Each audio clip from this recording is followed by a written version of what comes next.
The latest episode of Dragon Ball Daima revealed all new information about Potara Fusion, and everyone is debating about how this is a retcon of a retcon. In this video, I'm going to explain absolutely everything that there is to know about the Potara Fusion, from how Akira Toriyama came up with the idea for it to everything related to Potara Fusion, from Dragon Ball Databooks to Super, and how it compares to the new information from Daima. This supposedly permanent method of fusion with no way of turning back was introduced during the heat of the battle against Majin Buu. This was after Buu had gained the upper hand on Gohan after absorbing Piccolo and Gotenks. The stakes were higher than ever, and this is where the Elder Kai had introduced us to the Potara earrings. Kibito and Kaioshin had demonstrated this fusion method before Goku had returned to Earth to try and fuse with Gohan. Things got really confusing after Goku and Vegeta fused, but then a few chapters later they defused with just a vague explanation given to us. Dragon Ball Super offered its own twist on why Goku and Vegeta could defuse, seemingly contradicting the original manga and even Toriyama's own words. Now, Daima has thrown yet another curveball, stirring up more confusion and debate by deciding to scrap Super's retcon altogether. So I'm going to go over all of this in order to clear up the misconceptions once and for all. Be sure to stick around until the very end of the video, because I'll be discussing how the Potara Fusion stacks up against the Fusion Dance and where these earrings were seen before the Majin Buu arc of Dragon Ball. So without further delay, here is my complete breakdown and analysis of the Potara Fusion.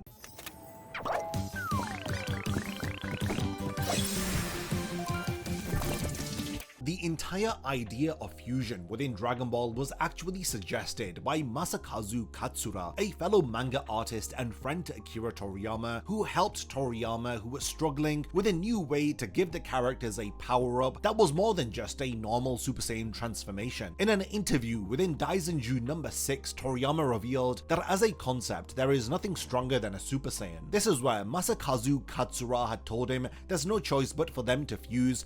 Then Toriyama said, "Wow, sometimes even you say something good and it's for the first time ever you made yourself useful," and thus the idea of fusion was born. In terms of first being serialized within Dragon Ball, Goku first mentions the idea of fusion in chapter 469, which was published in May of 1994. Just under a year later, Dragon Ball Z Movie 12 titled The Rebirth of Fusion had released, and it had featured an all-new fusion between Goku and Vegeta as they do the fusion dance method in order to create Gogeta. Now, this had proved to be difficult for Toriyama because the idea of fusion he wanted to try with Goku and Vegeta, but since it had already appeared within Movie 12, he was then left struggling what to do. And this is where the earrings of the Kaioshin had come into play. Because up until this point in the story, the earrings were used as a piece of decoration. We even see other characters in the story having worn very similar earrings in the past, most notably Zarbon and even Chi-Chi. In Daizenshuu number 6, we learn about the creation of the concept of Potara. Toriyama says that this was simply since fusion was a plot point in Dragon Ball Z Movie 12, so he was wondering what he should do within the manga, and he had always been drawing these earrings on the Kaioshin, so then he had thought that maybe he could use these as a plot device. When asked if Toriyama had drawn them from the very beginning with this idea of using them as a fusion item, Toriyama says that no, they were just there as decoration. And as is the case with Toriyama and a lot of his writing, it happens very haphazardly, often when he has written himself into a corner and he brainstorms all sorts of ideas in order to try and force himself out of this corner that he has found himself in. Toriyama in his own words says that when he's writing the next chapter, he always has it in mind that in the previous chapter he had written that something incredible is going to happen, so he has no choice but to come up with something incredible to write for his next chapter. All of this had led to an alternative fusion character being created, which had debuted within chapter 503 of the manga, released in January of 1995.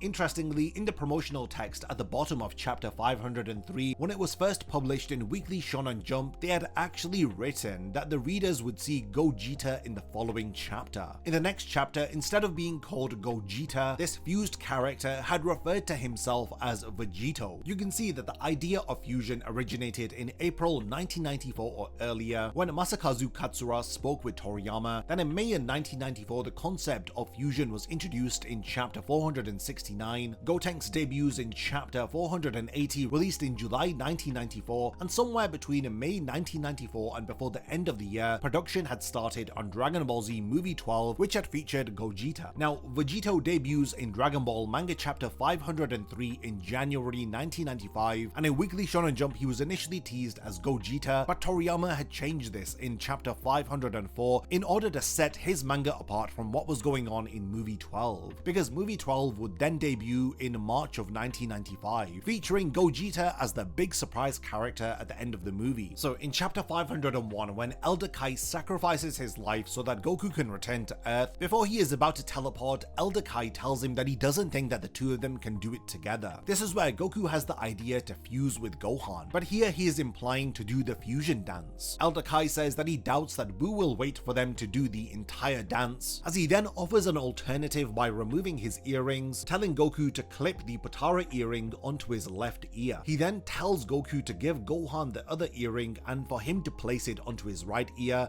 and then they will combine into a single warrior, similar to the fusion dance. Now apparently this method of Potara Fusion will work even better than the fusion dance, and this is information that has been treasured and kept a secret within the Kaioshin for centuries. Even the Supreme Kai exclaims that he didn't even know about this. He then asks him to try this fusion with Kibito, as the two of them immediately fuse upon wearing the earrings. Interestingly, Kibito Kai says that he feels incredibly powerful, as he even volunteers to go with Goku to fight Buu, but Elder Kai tells him not to get carried away. Even though he may be stronger than before, he still won't be nothing more than fodder for Majin Buu. So this is interesting. Goku asks the Elder Kai how long will they stay combined for if they use the earrings. The Elder Kai says that the Potara Fusion doesn't have any such weakness because they'll never be able to split back into two again. So there's a bit more lore explained in chapter 502 as Goku explains whether if he should be in his Super Saiyan form before they do the fusion, but Elder Kai recommends for him not to because he'll stay in that Super Saiyan state forever, and because Super Saiyan stresses the body too much, they'll just end up shortening their life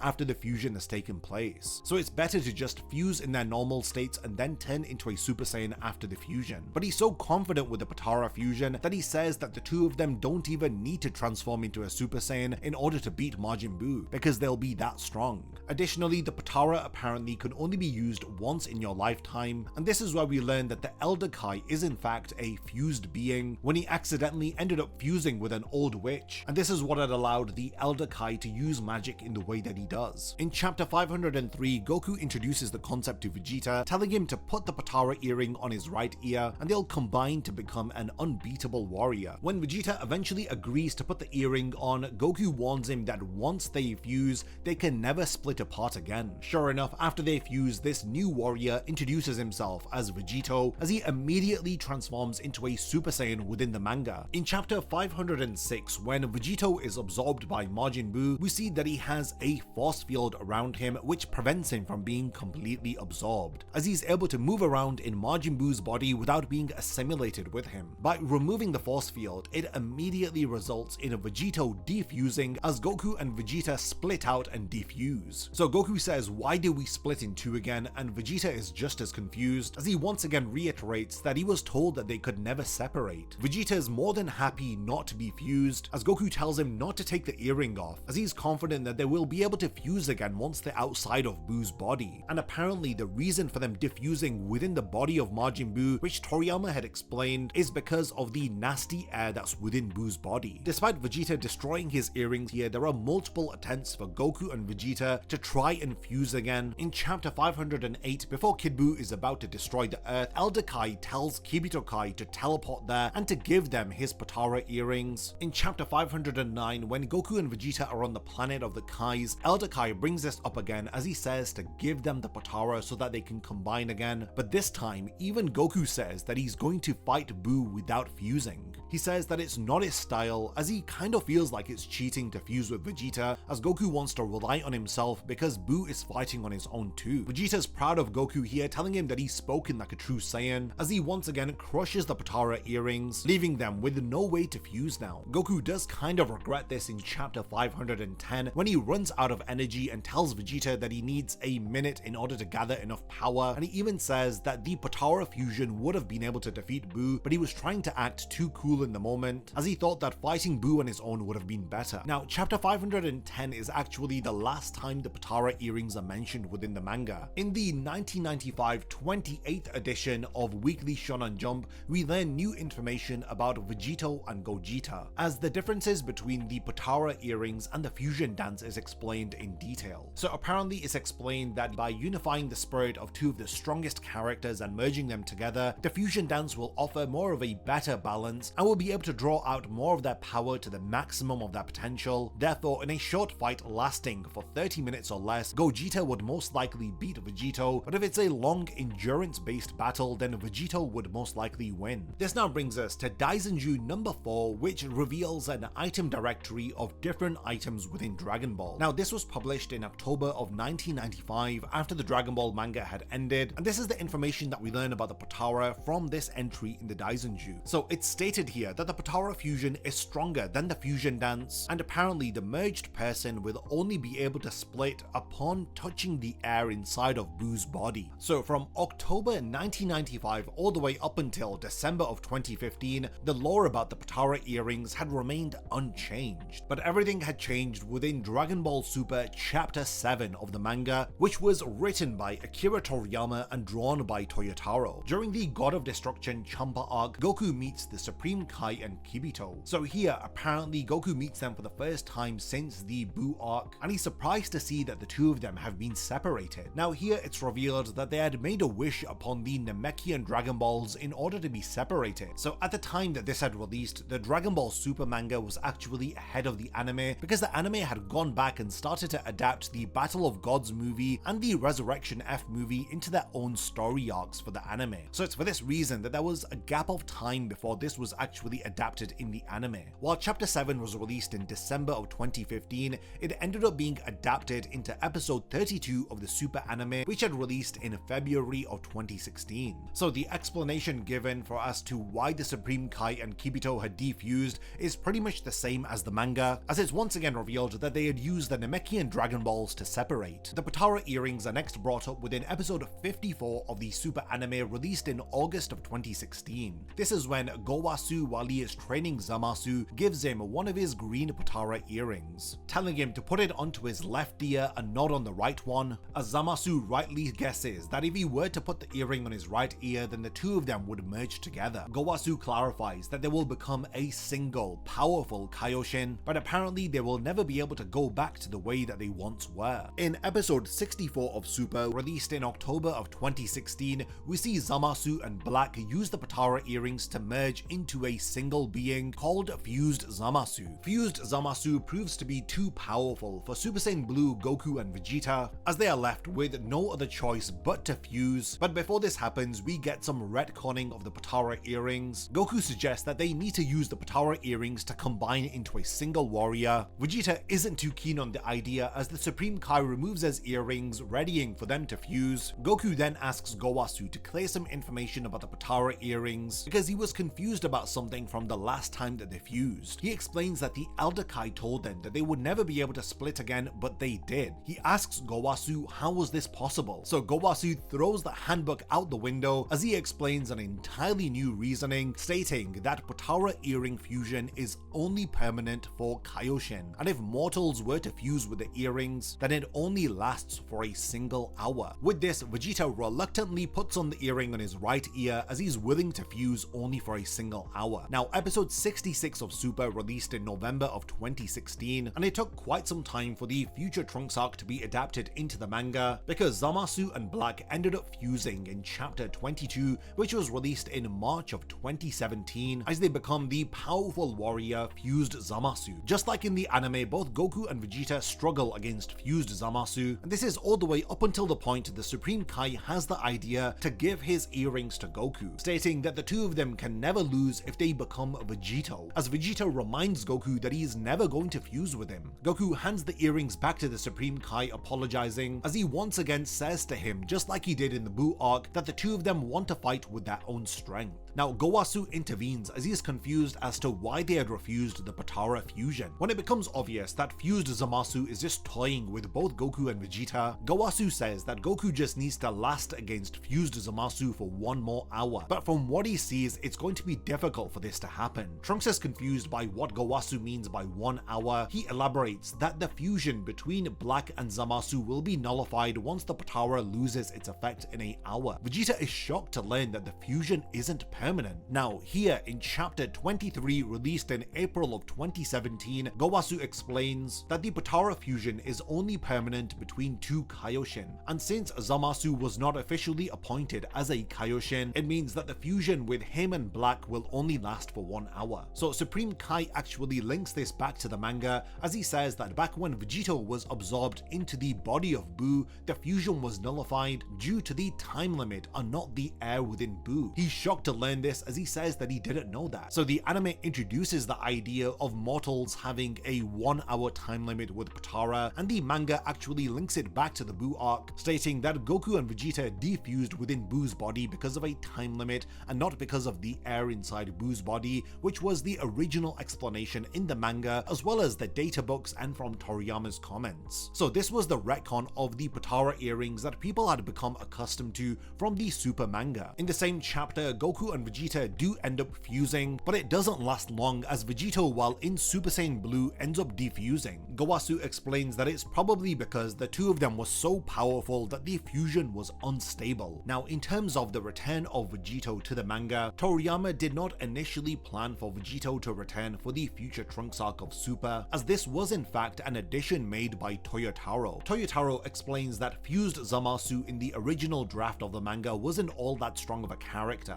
Toriyama drew fused Zamasu to be immortal, but his strength was such that 2 Super Saiyan Blue were more than enough to take him on. Now, it's because of this that in the original draft things unfolded so that his immortality and Potara time limit had become a key point for Goku and Vegeta to turn the tides of battle against him. Goku and Vegeta didn't fuse in Toriyama's original draft because apparently their personalities following the events of the Buu arc had made it impossible for them to even consider fusing. But Toyotaro wanted to exceed the expectations of the readers, so he tried to create a scenario where they had no other choice but to fuse. So I think that this is where the time limit of the 1 hour fusion had come into play, thus allowing Goku and Vegeta to be more willing to the idea of fusion if it was only going to last for an hour instead of being permanent. Now, putting Toyotaro and Dragon Ball Super to one side, with the release of Dragon Ball Daima, which we know was heavily worked upon by Toriyama, we've had all new information which apparently contradicts what we learned within Super, as Toriyama provides us a different reason for Kibito Kai defusing, as well as offering another explanation for as to why Goku and Vegeta had defused when they entered Buu's body. So in Daima episode 1, Goku notices the Supreme Kai and Kibito, as he wonders why are they defused, didn't they fuse with the Potara earrings? He's shocked because he thought that it could not be undone. How were they defused?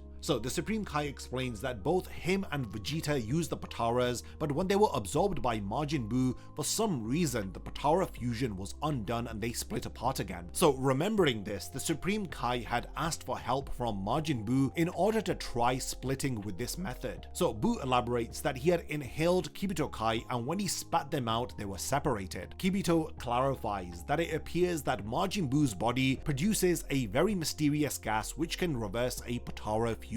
Now, if we go back to Dragon Ball chapter 506, this is exactly in line with Goku's assumption, as he states that they'll most likely be able to fuse outside of Buu's body, and they have defused most likely because of the nasty air inside of Buu's body. So, well, there you have it. This is the entire story of the Potara fusion. We've gone over absolutely everything from the databooks to the manga, as well as the explanation from the Super anime, as well as the Super manga, and the all new details that we learn about Potara Fusion from the Daima anime. While initially being introduced as a concept that allows two characters to permanently fuse, Dragon Ball Super later changed the rules, revealing that there's a 1 hour time limit for mortals who fuse with the Potara, but then Dragon Ball Daima rewrites this by claiming that the Potara actually is permanent, but the magic of the Potara earrings is negated by the negative atmosphere or gas within Buu's body, which affects the good magic of the Potara earrings. Daima is introducing this concept of black magic and light magic, So it seems like the Potara earrings may well be light magic, and they are negated by the body of Boo, which is oozing with black magic. There are different explanations and theories, and people have their preferences for what explanation they'll accept with the Potara earrings. Personally, I like how it was originally explained within the manga. It always made sense to me, and I've been familiar with that for years. I always assumed that it was the atmosphere within Boo's body which had caused Goku and Vegeta to defuse, and I wasn't really a massive fan of the Super Retcon,